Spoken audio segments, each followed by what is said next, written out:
Hello friends, आप सबका अपने चैनल पे एक बार फिर से दिल से स्वागत है। दोस्तों, हमें कभी भी किसी बात के लिए ना तो खुद दुखी होना चाहिए, ना अपने आसपास रहने वाले को दुखी करना चाहिए। हमेशा मुस्कुराते रहना चाहिए और दूसरों को भी खुश रहने का तरीका बताना चाहिए, क्योंकि जिंदगी रोने का नहीं, हंसने का नाम है। दोस्तों, आज की हमारी कहानी इसी से संबंधित है। बहुत समय पहले की बात है। पुराने चाइना के नॉर्थ प्रदेश में 3 बौद्ध भिक्षु रहते थे।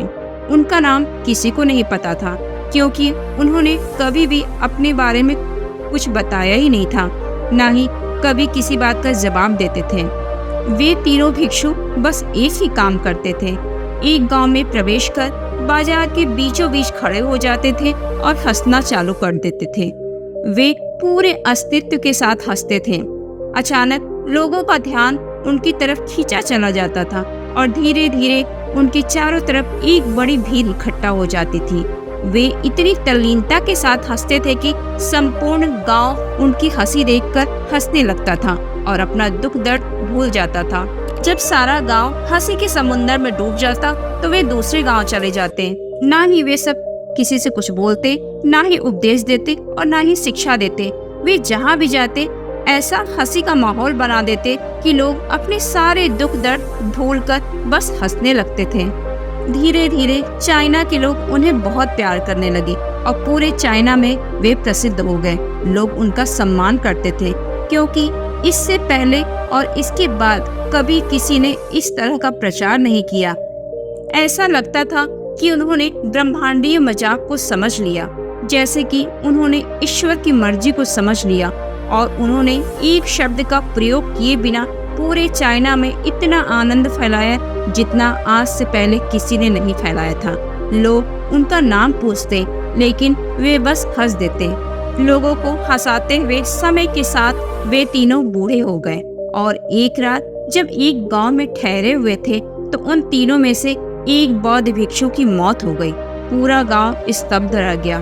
पूरा गांव बहुत उम्मीद कर रहा था, क्योंकि उन्हें लगता था कि जब उनमें से एक की मृत्यु हो जाएगी तो बाकी दोनों जरूर रोएंगे, क्योंकि किसी ने कभी भी उनको रोते हुए नहीं देखा।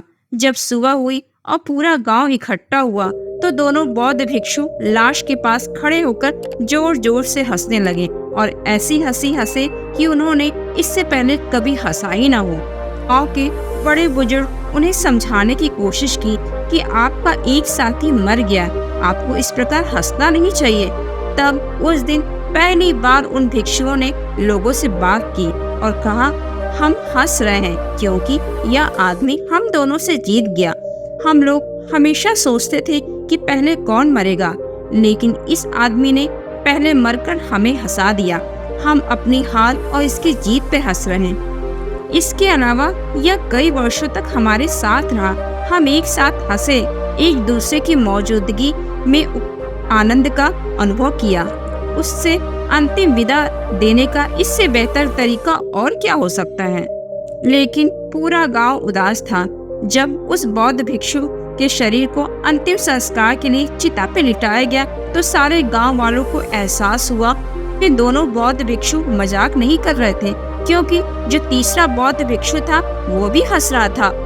चीन में एक प्रथा थी, जब एक इंसान की मृत्यु हो जाती थी तो उसके पुराने कपड़े उतारकर उसे नहला धुलाकर उसे नए कपड़े पहना दिया जाता था। लेकिन मरने से पहले उस बौद्ध भिक्षु ने अपने साथियों से कहा कि मेरे कपड़े मत बदलना, क्योंकि मैं आज तक अशुद्ध हुआ ही नहीं, और ना ही मुझे स्नान करवाना, क्योंकि मैं कभी अशुद्ध हुआ ही नहीं। मेरे जीवन में इतनी हंसी आई कि कोई अशुद्धता जमा हो ही नहीं सकी। मैंने कोई धूल नहीं जमा की। हंसी हमेशा युवा और ताजा होती है, इसलिए मुझे नहलाकर मेरे कपड़े को मत बदलना।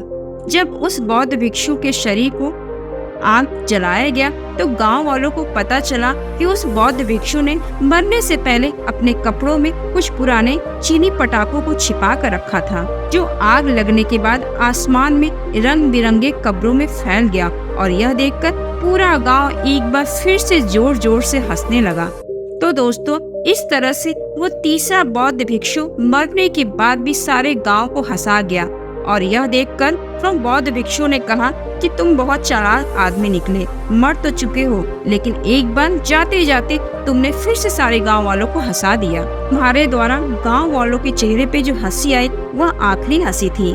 तो दोस्तों, आपने देखा इस कहानी के माध्यम से कि वह बौद्ध भिक्षु मर तो गया, लेकिन मरने के बाद भी लोगों को हंसा गया।